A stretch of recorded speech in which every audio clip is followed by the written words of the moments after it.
Odié a mi hermana durante 50 años. Para México era la dama de oro. Para mí, un monstruo egoísta. Hoy está muerta. Me dejó la llave de nuestra casa en ruinas y un diario secreto.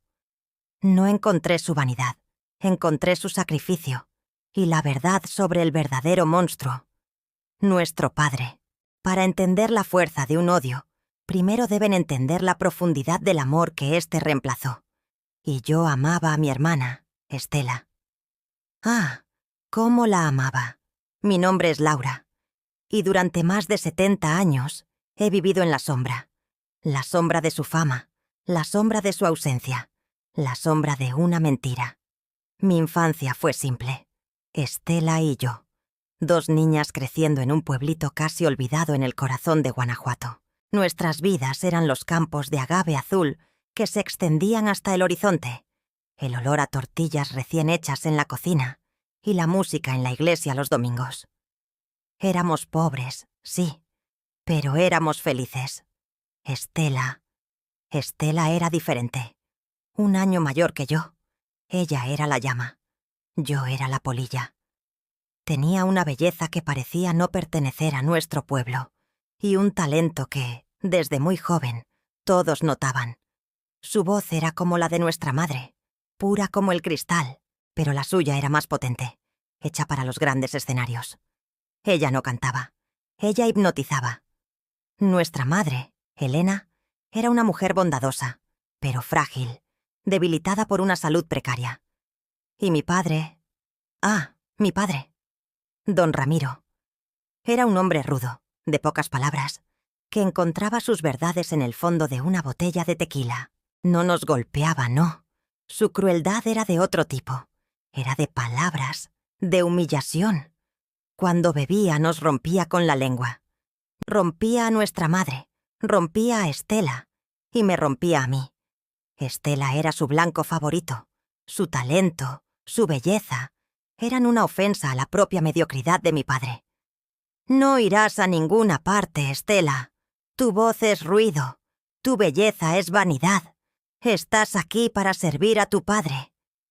Le prohibía cantar fuera de casa, pero ella, con el valor que a mí me faltaba, cantaba en los campos, me cantaba a mí, en secreto. Yo, la hermana menor, me convertí en su protectora, guardaba sus secretos.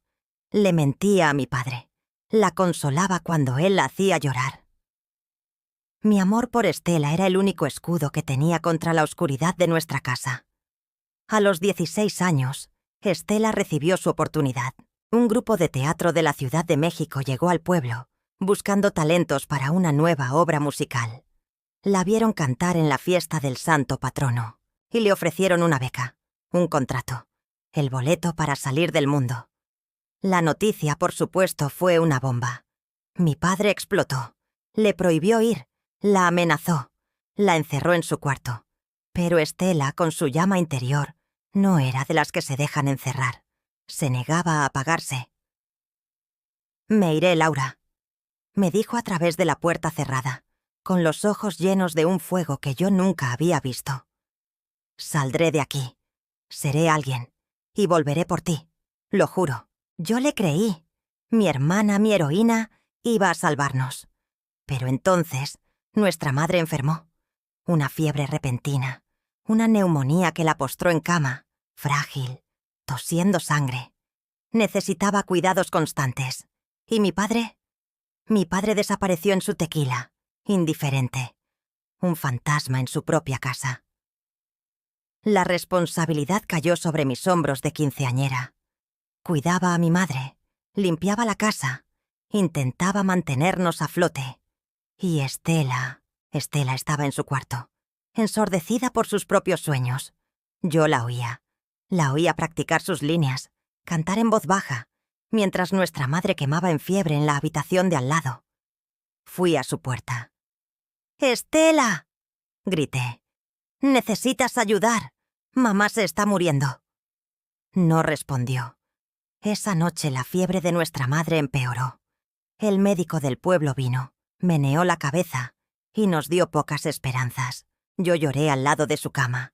rezando el rosario que ella me había enseñado. Y en medio de mis lágrimas, lo oí. El crujido de la puerta trasera y el sonido suave de los pasos de mi hermana alejándose en la noche silenciosa. Se había ido, había huido. Nos había abandonado a las dos, a la madre moribunda y a la hermana asustada, para perseguir su fama. Mi odio nació en ese instante, un odio frío, cortante como una navaja. Su promesa, volveré por ti, se convirtió en cenizas. No era una heroína. Era una egoísta, un monstruo, justo como mi padre siempre la había llamado.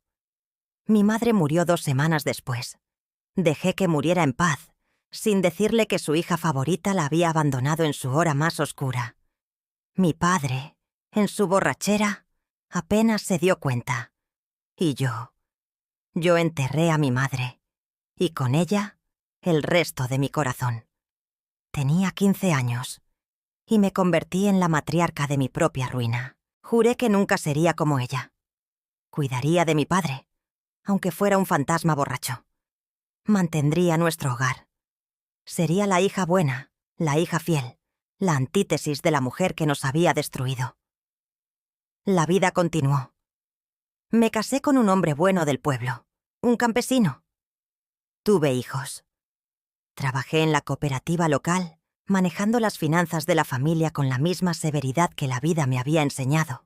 Mi padre vivió muchos años más, una sombra en el porche, y yo lo cuidé hasta el final. Lo protegí, pero nunca lo perdoné por la crueldad que le infligió a mi madre y a Estela. Y Estela Vargas, se convirtió en una leyenda. La dama de oro del cine mexicano. Su voz estaba en todas las radios, sus películas en todos los cines. Vivía en el lujo. Era aplaudida por el mundo entero. Y yo la odié. Odié su fama. Odié su sonrisa en las portadas de las revistas. Cada premio que ganaba lo veía como una bofetada en la memoria de nuestra madre. Cada lujo que ostentaba lo veía como la prueba de su egoísmo. La odié con una rabia justa, santa. La rabia era mi escudo contra el dolor. Mi fe, mi devoción a la iglesia, era mi pedestal. Yo era la santa que se sacrificó. Ella era la pecadora que prosperó. Mis padres murieron hace 15 años. Los enterré uno al lado del otro, honrando sus memorias, cada uno a mi manera, y continué en mi rancho, en mi pueblo, con mi orgullo intacto. Hasta hoy. Hoy, un abogado de la fundación de Estela Vargas me encontró. Mi hermana había muerto, a los 71 años, la leyenda de México, y me dejó una herencia, nuestra antigua casa, aquí en el pueblo. Ahora, en ruinas. No la quería. Quería que su nombre fuera borrado de mi vida. Pero el abogado insistió. Había una caja allí. Una caja que ella pidió que yo abriera. Volví a la casa de mi infancia. La casa que ella abandonó. El portón estaba oxidado. Las paredes, cuarteadas. Las enredaderas cubrían lo que quedaba de las ventanas. Era un fantasma. El fantasma de una promesa rota. Entré. El olor a moho y a tiempo era denso. La casa estaba vacía, saqueada por el tiempo y los invasores. Y allí, en el que fue su cuarto, en el suelo, debajo de un trozo de techo caído, había una caja. Una caja de madera, con su nombre grabado. Estela. La abrí. Dentro no había joyas, no había dinero. Había solo un montón de guiones de cine viejos y un diario de tapa de cuero, amarillento. Lo tomé. Mis manos temblaban. Esperaba encontrar la historia de su fama, de sus amantes, de su vida de lujo. Pero la primera página que abrí, fechada la noche en que huyó, tenía la caligrafía de mi madre. Y estaba borrosa, con lo que parecían ser lágrimas. Y la primera frase que leí demolió mi mundo. La mañana siguiente a la fuga de Estela, la casa amaneció con un silencio más violento que los gritos de mi padre. El aire estaba pesado, cargado con su ausencia. Mi madre, Elena parecía haberse encogido durante la noche. Su cuerpo frágil parecía haber renunciado. Miró la cama vacía de Estela y no dijo nada. Solo una lágrima silenciosa rodó por su rostro pálido. Mi padre, don Ramiro, en cambio, estaba eléctrico. Una energía terrible emanaba de él. No era tristeza, era triunfo. «Te lo dije», me dijo con el aliento agrio del tequila de la noche anterior. «La sangre llama. Esa muchacha nació para la vanidad y el egoísmo. Nos abandonó. Es una traidora. Y a partir de hoy, en esta casa, su nombre no se pronuncia más». Y así fue. Estela Vargas fue borrada de nuestra historia. Pero no desapareció del mundo. Las primeras semanas fueron un infierno. Mi madre empeoró rápidamente. El médico del pueblo venía, movía la cabeza y me daba condolencias anticipadas. Y yo, una niña de 15 años, me convertí en su enfermera, su cocinera, su confidente silenciosa. La bañaba, le daba de comer, leía para ella la Biblia que tanto amaba, y en cada página que hablaba de sacrificio, de Caín y Abel, de hijos pródigos, yo veía la historia de mi propia familia. Y mi padre, él bebía. Se sentaba en el patio y bebía, mirando el camino polvoriento como si esperara que Estela regresara, arrastrándose, para poder aplastarla con su desprecio. Mi madre murió en otoño. Fue una muerte silenciosa, como su vida. Simplemente dejó de respirar una tarde, mientras yo sostenía su mano. Y con ella se fue la última suavidad de aquella casa. Me quedé sola con él. Los años que siguieron fueron los años de mi penitencia. Yo no huí, como Estela. Yo me quedé. Cumplí mi deber de hija. Abandoné la escuela. Abandoné a mis amigos. Abandoné cualquier sueño de casarme, de tener mi propia vida. Mi único propósito era mantener aquella casa en pie y cuidar del hombre al que mi hermana había abandonado. Y mientras yo envejecía entre el polvo de Guanajuato, Estela comenzaba a brillar en la capital. Las noticias llegaban como ecos de otro universo. Primero, una vecina que había ido a la Ciudad de México regresó diciendo: «Laura, vi a tu hermana. Está en una obra de teatro. Canta como un ángel». Yo fingía no escuchar. Después, su voz comenzó a sonar en la radio. Canciones rancheras, llenas de un dolor que, para mí, era falso. ¿Cómo podía cantar sobre corazones rotos si ella era quien los rompía? Cada vez que su voz sonaba en la radio de la cocina, mi padre rompía el aparato de un golpe y comprábamos otro. Y la voz de ella volvía. Era un fantasma que se negaba a callar. Y entonces vinieron las películas. Estela Vargas, la Dama de Oro. De pronto el rostro de mi hermana estaba en todas partes, en las portadas de las revistas del mercado, en los carteles del cine del pueblo vecino. Era hermosa, más hermosa de lo que yo recordaba. Pero sus ojos, que antes estaban llenos de un fuego soñador, ahora tenían una tristeza que la cámara no lograba ocultar. «Es la culpa», pensaba yo con amarga satisfacción. «Puede tener el mundo, pero no tiene la conciencia limpia. Y el dinero». El dinero empezó a llegar. No directamente. Mi padre jamás lo habría aceptado. Pero cosas extrañas comenzaron a ocurrir. Un año, cuando la sequía casi nos llevó a la ruina, una deuda antigua que mi padre tenía con la cooperativa fue perdonada anónimamente. Otro año, cuando el techo de la casa estaba por desplomarse, apareció en nuestro buzón un premio de lotería olvidado. Mi padre aceptaba el dinero. «¡Milagros!», decía, borracho. «Hasta Dios sabe que merezco una recompensa por haber criado a una santa y a una demonio». Yo sabía de dónde venía. Era el dinero sucio de ella, el dinero de la fama, y me daba asco. Vivía bajo un techo reparado con el dinero de su traición. Comía la comida comprada con la voz que debería haber cantado para nuestra madre en sus últimos días. Me convertí en una mujer dura, amarga, mi fe, antes sencilla, se convirtió en una fortaleza de justicia propia.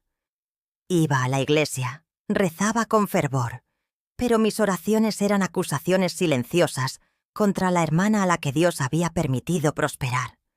Yo era la hija buena, la que se quedó, la que se sacrificó. Y esa certeza era lo único que me mantenía en pie. Mi padre murió hace 15 años. Murió de cirrosis, un hombre quejumbroso y furioso hasta el final. Y yo lo enterré al lado de mi madre, cumpliendo mi último deber. Me quedé sola en la casa en ruinas, la heredera de una historia de dolor. La narración del presente empieza aquí. Tengo 70 años, el cabello blanco, las manos nudosas por el trabajo. Y llegó la noticia de la muerte de Estela, no por una carta, sino por la televisión. Muere Estela Vargas, la última leyenda. El país entero de luto. Y yo sentí el frío alivio de la justicia final. Una semana después, el abogado llamó a mi puerta, un hombre elegante de la capital, y me contó la historia de la herencia, la casa y la caja. No la quería. Quería quemar esa casa, quemar su recuerdo. Pero el abogado insistió. Había una caja dentro, una caja que ella pidió que yo abriera. Volví a la casa de mi infancia, la casa que ella había abandonado. El portón estaba oxidado, las paredes, agrietadas. Las enredaderas cubrían lo que quedaba de las ventanas. Era un fantasma. El fantasma de una promesa rota. Entré. El olor a moho y a tiempo era denso. La casa estaba vacía, saqueada por el tiempo y por los invasores. Y allí, en el cuarto que fue suyo, en el suelo, bajo un pedazo de techo caído, había una caja de madera, con su nombre grabado, Estela. La abrí. Dentro no había joyas, no había dinero, solo una pila de guiones de cine viejos y un diario. Un diario de tapa de cuero, amarillento. Lo tomé. Mis manos temblaban. Esperaba encontrar la historia de su fama, de sus amantes, de su vida de lujo. Pero la primera página que abrí, fechada la noche en que huyó, tenía la caligrafía de mi madre. Y estaba borrosa, con lo que parecían ser lágrimas. Y la primera frase que leí demolió mi mundo. La caligrafía era inconfundible. Era la letra temblorosa de mi madre, Elena. La letra de sus recetas de cocina, de sus listas de la compra. Pero lo que estaba escrito allí no era una receta. Era una confesión. Un testamento de dolor que ella guardó durante 50 años. Me senté en el suelo polvoriento de aquel cuarto abandonado, el cuarto de mi hermana, y comencé a leer el testimonio de mi madre, mi hija, mi Laura. Empezaba la entrada, fechada la semana en que Estela partió. Si alguna vez lees esto, es porque yo ya me he ido y no tuve el coraje de contártelo en vida. Que Dios me perdone, que tu hermana me perdone, y que tú, mi hija, algún día puedas entender. Cuando descubres que el villano de tu historia era el héroe y que el héroe era el villano, miras atrás, a 50 años de una emoción que te definió, y te das cuenta de que estabas equivocado, completamente equivocado. Y quizá tú, que me escuchas, también llevas un juicio así, una certeza sobre alguien de tu familia, una historia que parece tan clara. Pero, ¿sabes la historia completa? Si este testimonio, sobre un sacrificio que fue malinterpretado como traición, está quebrando algo dentro de ti, te pido un favor. Deja tu like para que este mensaje sobre la complejidad del amor familiar pueda llegar a más personas. Y, por favor, dinos, ¿desde qué ciudad y país nos estás viendo? Suscríbete al canal, porque juntos necesitamos aprender a buscar la gracia, incluso en las historias más oscuras. Cerré el diario de mi madre. El dolor era inmenso, pero, por primera vez, no era el dolor de la rabia, era el dolor del amor, el amor por la hermana que nunca conocí de verdad. Miré los otros objetos en la caja. Los guiones de cine. Tomé uno. El título era La Dama de Oro, la película más famosa de ella. Lo abrí. Y en los márgenes de los diálogos, con la caligrafía elegante de mi hermana, había anotaciones. El personaje que ella interpretaba en la película decía: «Sonrío para el mundo, para que mi familia pueda llorar en paz». Y en el margen, Estela había escrito: «Para ti, Laurita, para que nunca tengas que llorar». Y lo entendí. La herencia no era la casa en ruinas, eran esas palabras. Mi odio de 50 años había terminado. Pero mi viaje para entender a mi hermana, la verdadera Estela, la heroína silenciosa, ese viaje apenas comenzaba. Tu padre, el hombre que amas y respetas, no es quien crees. Su amor es una jaula. Su honor es una prisión. Desde que Estela empezó a florecer, a mostrar su don, él comenzó a podarla. Su ira, su bebida, todo empeoró. No soportaba su brillo, porque el brillo de ella revelaba su propia oscuridad. Seguí leyendo, y cada palabra fue una puñalada en el retrato que yo llevaba de mi padre en el corazón. Mi madre describía la noche en que vino el productor, y la celebración que siguió. Y luego, la oscuridad. El diario narraba la pelea que yo nunca escuché, la pelea que ocurrió después de que yo ya estaba en la cama. Él la prohibió ir, escribió mi madre. La llamó prostituta, la llamó egoísta. Dijo que su lugar era allí, sirviendo a su padre. Y Estela, por primera vez en su vida, se le enfrentó. Dijo que su don era de Dios y que él no tenía derecho a aprisionarlo. Y fue entonces cuando él la golpeó. Dejé de leer. El aire no entraba en mis pulmones. Mi padre la había agredido. La encerró en el cuarto. Continuaba el diario. Y a la mañana siguiente me dio la elección. Dijo que lo había pensado mejor. Estela podía irse. Podía tener su repugnante carrera, pero con una condición. Iba a ir sola, y nunca volvería. Irá a la capital y nos enviará dinero todos los meses, dijo con los ojos fríos como vidrio. Es el precio de su libertad. Y si alguna vez intenta volver, si intenta contactar contigo o con Laura, juro por esta cruz, Elena, que haré de sus vidas un infierno. Diré a todos que huyó porque estaba embarazada de otro hombre. Mancharé su nombre para siempre en este pueblo. Haré que tú y Laura paguen por cada centavo que no mandé. No me pedía. Me sentenciaba. Esa noche fui al cuarto de Estela y tuve que hacer lo más difícil que una madre puede hacer. Tuve que expulsar a mi propia hija. Vete, Estela, le dije mientras lloraba. Vete y no mires atrás. Olvídanos. Es tu única oportunidad de ser libre. No le conté la amenaza. La dejé pensar que yo estaba de acuerdo con él. La dejé pensar que también la estaba abandonando. Tuve que romperle el corazón para salvarle la vida. La carta que encontré en la caja, aquella con la caligrafía de mi madre, no era una carta. Era el diario de ella. El abandono de mi hermana no fue un acto de egoísmo. Fue un exilio provocado. Ella no huyó de nosotros. Huyó por nosotros. Para protegernos de la furia del monstruo que dormía en nuestra casa. Y el dinero. El dinero que mi padre decía venir de milagros y buenas cosechas. Era el dinero de Estela. El dinero del sacrificio de ella, que mi padre usaba para financiar sus vicios y sostener su fachada de hombre honrado. Mi vida. Mi odio de 50 años. Mi identidad de la hija buena, que se quedó a cuidar de la familia. Todo era una farsa. Yo no era la hija buena. Era la hija ciega. Y mi hermana, a la que llamé monstruo, egoísta, traidora, había sido la mártir. El sacrificio silencioso. Y mi madre no fue solo una víctima frágil. Fue una prisionera, cómplice de una mentira terrible para mantenernos con vida. Salí de esa habitación como una niña. Pero ya no era una anciana de 70 años. Era, de nuevo, la muchacha de 15 que había perdido a su hermana. Pero esta vez, el llanto no era de rabia. Era de una claridad dolorosa. 55 años.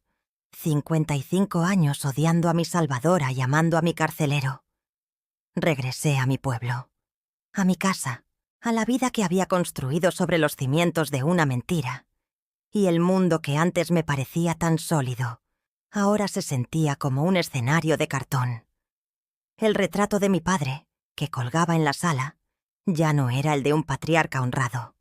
Era el de un tirano. Y la ausencia de mi madre, que yo siempre llené con una devoción resentida, ahora estaba impregnada de una compasión que me rompía el corazón. Ella no fue débil. Ella fue una prisionera. Mis hijos y nietos notaron mi cambio. «¿Qué te pasa, abuela? Estás tan callada». ¿Cómo podría explicarles? ¿Cómo podría decirles que el abuelo al que amaban, el hombre de las historias y los domingos, era un monstruo?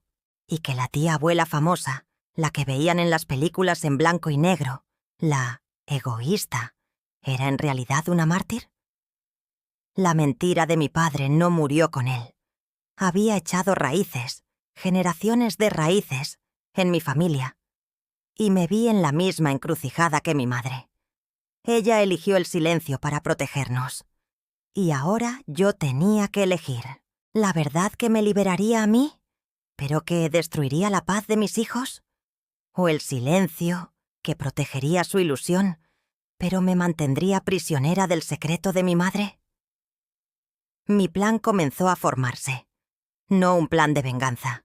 Mi padre ya estaba muerto. Era un plan de restauración. Viajé de nuevo a la Ciudad de México, a la mansión de mi hermana. Contraté a un equipo de restauradores y comencé a trabajar. No para vivir allí, sino para transformarla. Durante un año, esa casa, el santuario del exilio de Estela, se convirtió en mi monasterio. Cada objeto, cada fotografía, cada guión que limpiaba y catalogaba, era una conversación silenciosa con ella. Encontré más diarios, más cartas. Cartas que ella le escribió a nuestra madre, sabiendo que nunca serían enviadas. En ellas contaba sus triunfos, no con arrogancia, sino con la tristeza de no poder compartirlos. Contaba su soledad en medio de los aplausos. Y entonces encontré la prueba final del pecado de mi padre. Oculto en un fondo falso de su escritorio, había un testamento, el verdadero testamento de mi abuelo, el padre de mi padre. Un documento que mi padre había escondido toda su vida. El testamento original lo desheredaba por su crueldad y su vicio, y dejaba todo, absolutamente todo, a sus 2 nietas, a Estela y a mí. Mi padre no solo fue cruel, fue un ladrón. Nos robó nuestra herencia. La razón por la que obligó a Estela a irse y a mandar dinero no fue solo por orgullo, fue por necesidad. Estaba en bancarrota. Y usó a mi hermana como su fuente de ingresos para mantener su fachada de Don Ramiro. Con esa última pieza del rompecabezas, supe lo que tenía que hacer. Inauguré la Casa Museo Estela Vargas. Pero no era un museo de su fama. Era un museo de su verdad. En la primera sala colgué el retrato de nuestro padre. Y debajo, en una vitrina, el testamento de nuestro abuelo. Y al lado, el diario de nuestra madre. Las siguientes salas contaban su historia. Sus fotos de niña en nuestro pueblo. Sus primeros guiones. Y sus cartas nunca enviadas. Y en la última sala, la más grande, donde estaban todos sus premios, sus discos de oro, solo había una cosa. Un proyector, mostrando en un bucle silencioso las únicas filmaciones caseras que encontré de ella. Tenía 16 años, cantando en el jardín, con la luz del sol en su cabello, antes de todo. Y al lado, una placa de bronce con la última anotación que encontré en su diario. El mayor papel que interpreté fue el de la mujer que abandonó a su familia. Espero que, algún día, entiendan que fue mi mayor acto de amor. La inauguración fue un evento nacional. La prensa, los historiadores, los fans, todos vinieron y no encontraron la historia de la Dama de Oro. Encontraron la historia de una hija sacrificada. Mis hijos estaban allí.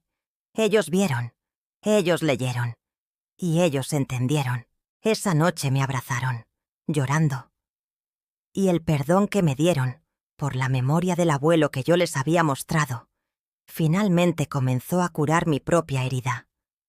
Hoy ya no vivo en mi rancho.